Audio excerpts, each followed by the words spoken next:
Britain used to have wet patches all over it, but we drained them to grow our food. The trouble is, in the process, we lost a habitat that was teeming with wildlife. Only conservation can bring it back, and today, Wild is an Otmore Reserve, where they're doing just that.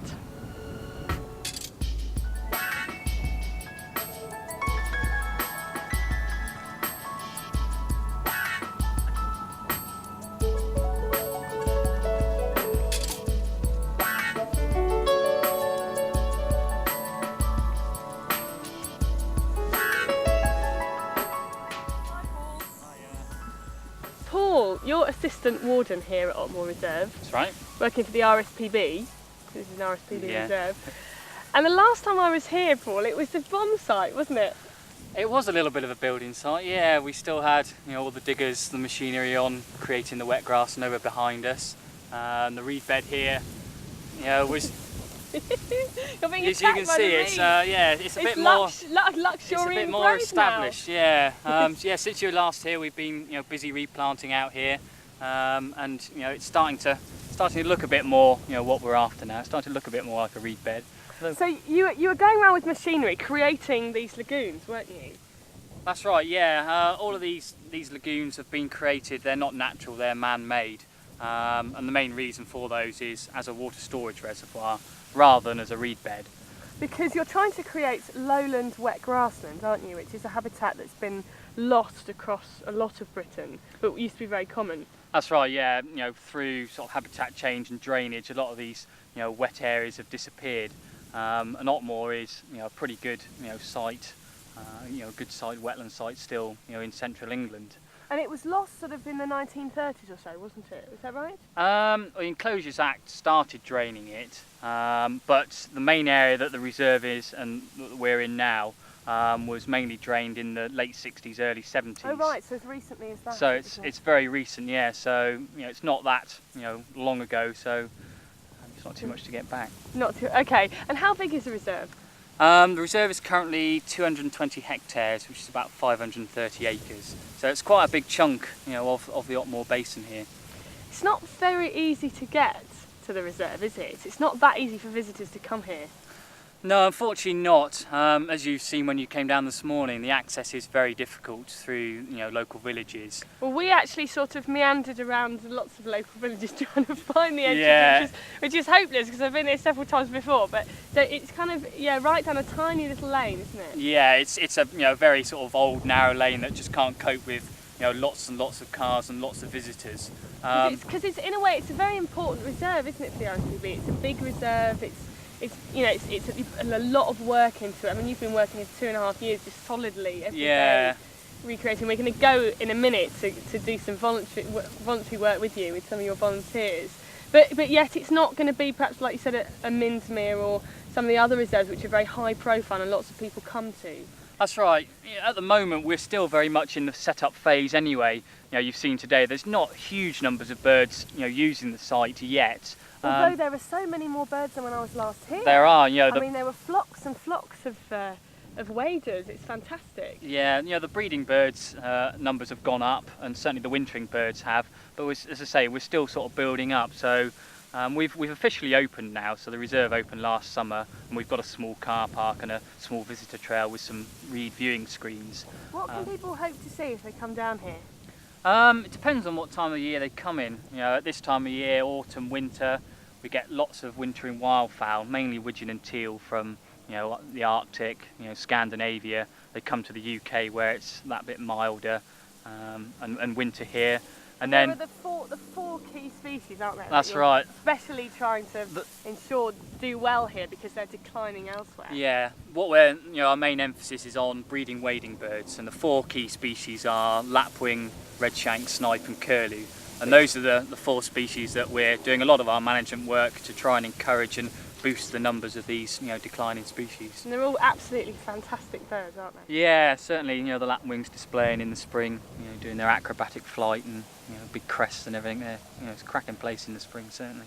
So we're going to go now and do some voluntary work. We are, with yes. Your guys. Yeah, there's a gang somewhere out on the reserve, so we'll go and meet up with them and go and do some work, get muddy.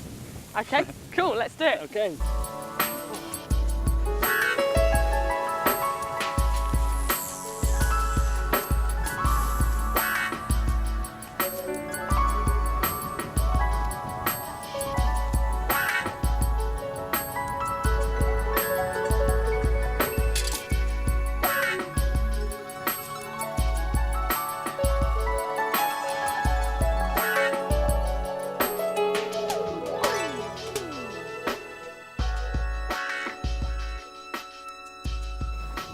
What's that? Gloves? Just some work gloves, just to be a bit easier if you want to find a pair. Here's one. Okay. The gloves on. Might not be the nicest inside. There's another pair. Okay, so we're going over there. Yeah, if you might have to jump in the punt, or I might have to pull you across. Jump in the punt and pull you. Sounds good. You got short wellies across. on, I think. So, oh right. Oh, our camera woman's got short wellies on, so she. Yeah. My wellies are all right. Although I asked you if you wanted me to bring your wellies. No, your wellies will be all right. Oh, right. They might be a tad short. Right.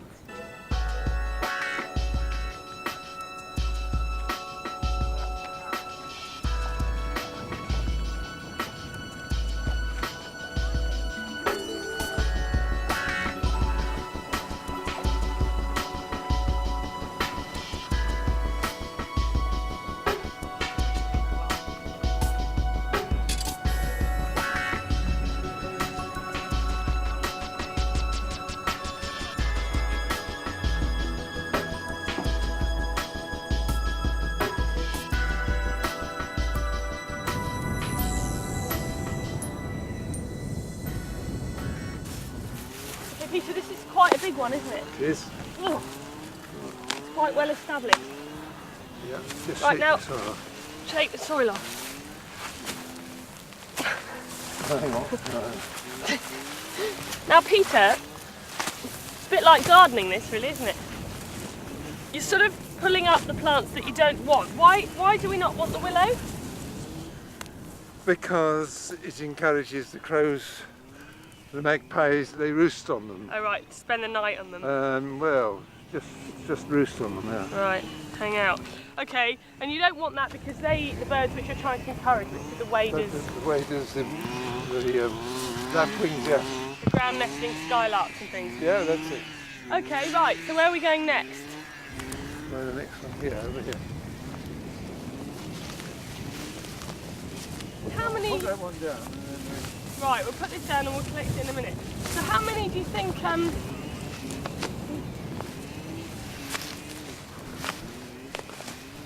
you did this last year, didn't you, Peter? I did. And how many years do you think you'll have to do this before the other vegetation sort of starts to come in? Oh, it'll be a continuous job. Continuous? Yeah. Whatever and ever? Well, hey, anyway. Have you got the stamina, Peter? We've been doing it for 3 years, yes. You've been doing it for 3 years? Yeah. Why'd you come? Why? Yeah. Because we enjoy the opportunity of getting out with like-minded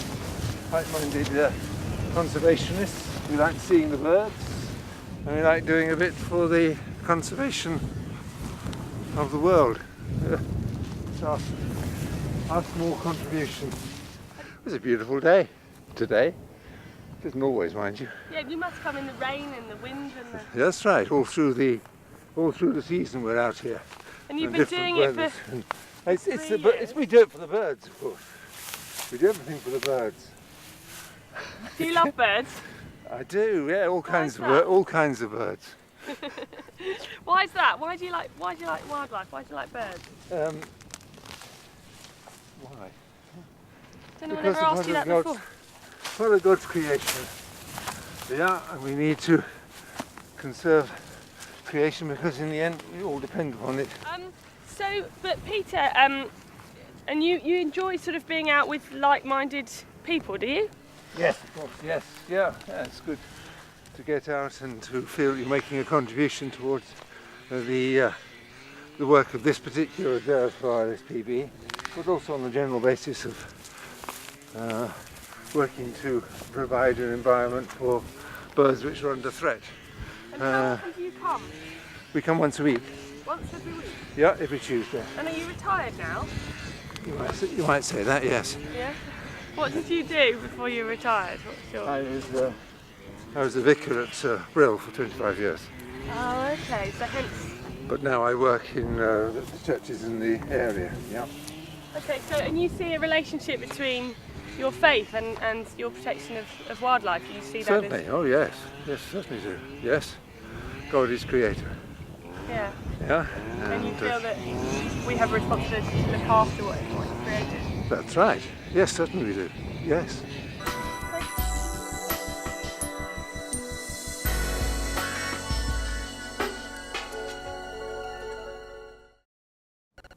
Okay, so you're trying to find the right key.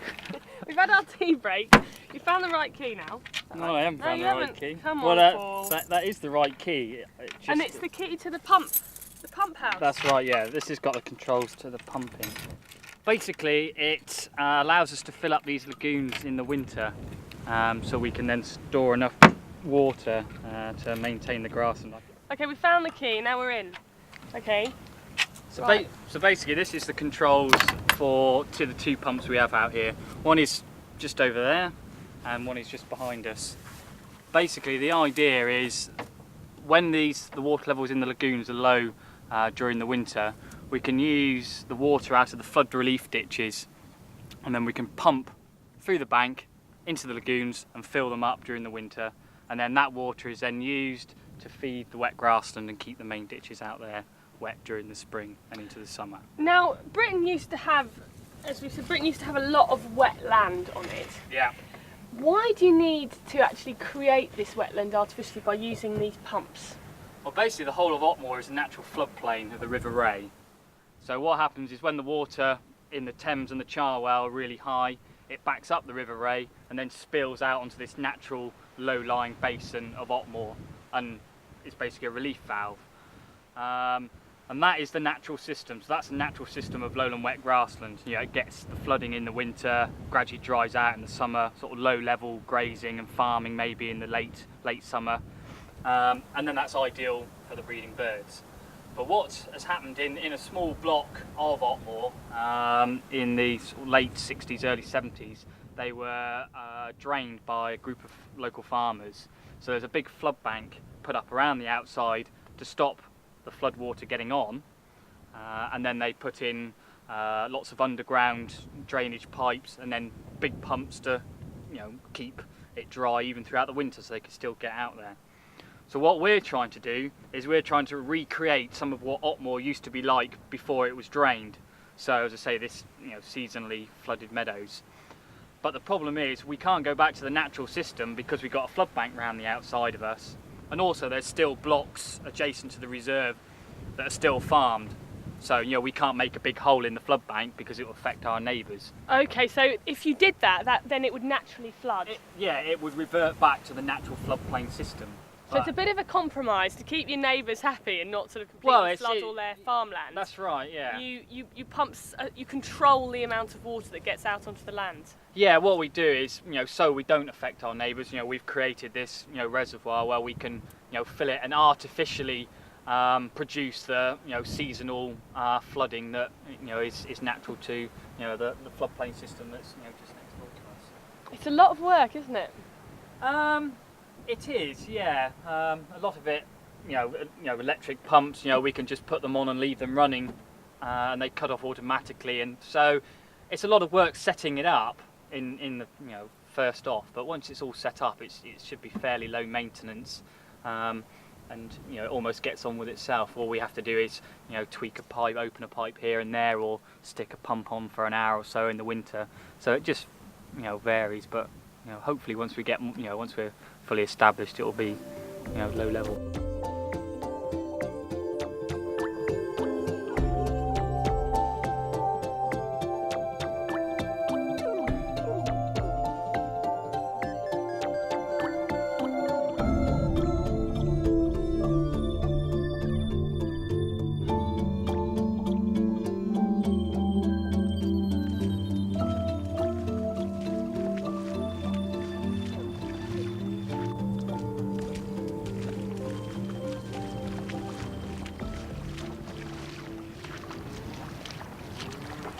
It's not just willow pulling, is it? It's reed planting as well.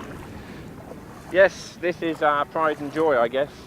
These are the Phragmites reeds that we've been nurturing for the last 2 or 3 years, and as you can see, some of them are now actually becoming established nicely. Right. We've had a little battle with the birds, strangely enough. The ones that we're trying to nurture and protect are not helping much because the coots have been nibbling these off. So hence we're having to put this netting over them to protect them. And as you can see, these were planted during the summer and they're really getting away very well now. So we're quite pleased about that. But obviously it's not the most beautiful stuff to look at for the moment. So now you've grown these especially in a polytunnel, haven't you? Yes. And you've planted 17,000, is that right? 17,000 this year. And you need more, don't you? You need people to come and plant more. Yeah. Next year the target is 30,000 reeds to go in. Whoops. And fell in your arms, Barry. So how many? 30,000 reeds? 30,000 reeds we're hoping to plant next year. So any folks that would like to get their feet a bit muddy, perhaps their hands a bit muddy, and have a bit of fun, then bring up the RSPB. We've got some weekends allocated next summer, and we need lots of hands to get all these 30,000 reeds planted. So Barry, you obviously all enjoy coming out to volunteer. Oh yes, I think it's a great afternoon. Look at it this morning, sun's shining, and day, isn't it? And we've got these lovely birds flying around everywhere, and we're doing a bit of gardening in essence, because this is just like a huge garden out here.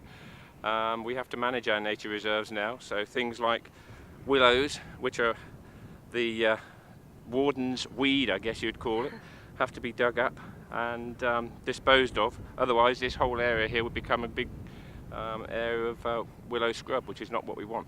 We're trying to keep the vegetation low so that we can encourage all the breeding birds and waders. Because the birds like the open water. When the plants come in, they gradually clog up that water and turn it into land. Yes. Okay. Yes, we are managing the nature reserve in essence. And how long have you been a member of the RSPB, Barry? No, that's a good question. 15 plus years probably, if not, no, probably more, 20 years. 20 years. You just love the birds, do you? Oh yes, I think anybody who's interested in conservation and nature would enjoy doing this, and it's good. We're retired people, we've obviously got time to come out here and help the professionals to create this wonderful reserve here that you can see coming on. And you are the group leader of the Aylesbury RSPB group, aren't you? Yeah. What does that entail? We're allocated a patch by the RSPB at Sandy. All the people in our postal area then are invited to come along to our group and join in all the activities. Things like, well, we do all sorts of things in actual fact. We do car trips, we have indoor meetings on a monthly basis in Aylesbury, and we go even on exotic foreign holidays. So you go out looking for birds? We go out looking for birds in other countries as well. So Barry, if people want to get involved, how can they? Can they phone you? It's probably easier if they phone the RSPB direct. Phone the RSPB, do you know the number? I can't remember it offhand. Oh, I can remember it, Barry. Ah. It's the number for the RSPB if you want to come out and do volunteering on these beautiful days, these beautiful reserves, and see lovely birds and get to meet people like Barry, is 01767 680 551. Are you impressed, Barry? I'm very impressed, yes. I'm impressed. If you have that number again then. Yep. It's 01767 680 551. Until the next wild, take care and I'll see you soon.